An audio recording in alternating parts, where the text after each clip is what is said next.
The Song of Songs, chapter 1, verse 2. Let him kiss me with the kisses of his mouth, for his love is better than wine.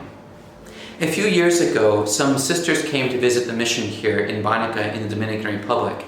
And after arriving at the airport and traveling all day and then coming from the airport to Banica, they only arrived here at about 9:30 at night. And so these sisters, though, they asked if it would still be possible to celebrate Mass before they would retire and go to bed. And so we had Mass at about almost 10 o'clock at night. And if the Mass is just another way to pray, then why take the trouble? But if the Mass is communion with God, then it's totally worth it. And after a long journey, who would not want to fall into the arms of the one who loves them?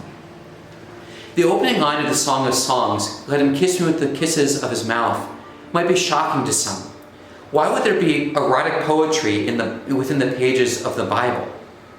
And yet, if the poetry is Jesus Christ, or the second person of the Blessed Trinity, speaking to his spouse, the Church, then it makes total sense.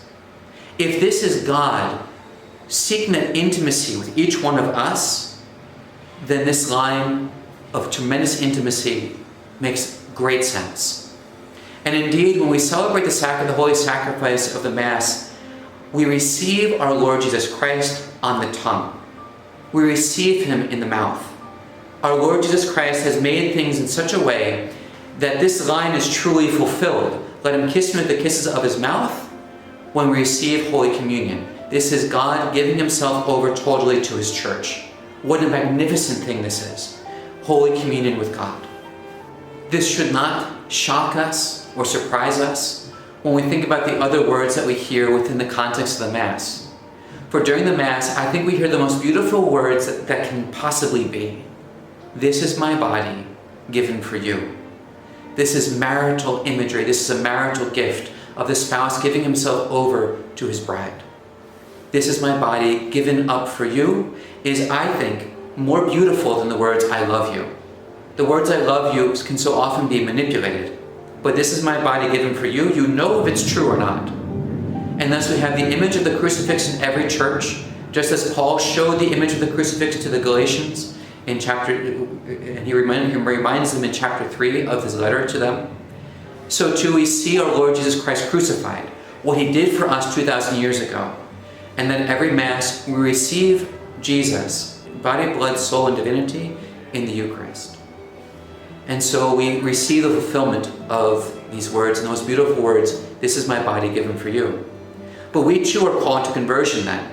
Before we receive communion, we say, Lord, I'm not worthy that you enter into my house, but only say the word and I shall be healed. And thus it is so important that we prepare ourselves before receiving communion. We have that minor preparation during the Mass, but we must prepare ourselves in order to give ourselves over to him. In the Song of Songs, after this first line, we then hear the words, draw me and we shall run in the fragrance of his ointments. Saint Therese of Lisieux commented on this line towards the end of her autobiography and said, if God draws me, if God, with his love for the bonds of love, draw me by his ointments, it then says, we shall run. Nobody enters into holiness by themselves. Rather, if one is drawn, there will be a group, a crowd that will come with them in order to run after those fragrances of the Lord and to seek the beloved. And so next time you go to Mass, perhaps pick up a Bible, read the chapters from the Song of Songs. Consider the intimate love that God wishes to share with you. And when you receive Holy Communion, remember the words, let him kiss me with the kisses of his mouth, for his love is better than wine. Draw me, and we shall run in the fragrance of your ointments.